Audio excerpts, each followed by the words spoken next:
Keluhan masyarakat terkait susahnya mendapatkan minyak goreng menjadi perhatian serius Ketua DPRD Muratara, karena permasalahan ini bukan di Muratara saja, namun nasional.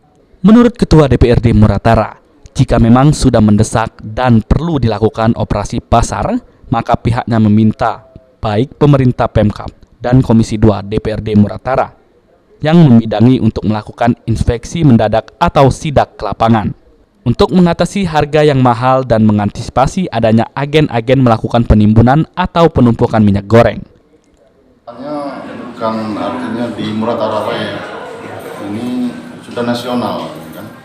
Tentunya untuk khusus wilayah Kabupaten Musirawas Utara, kami berharap kepada pemerintah daerah dan komisi yang membidangi ini untuk segera sidak ke supermarket atau Indomart, Alfamart dan lain sebagainya, ke distributornya juga harus kita sidak.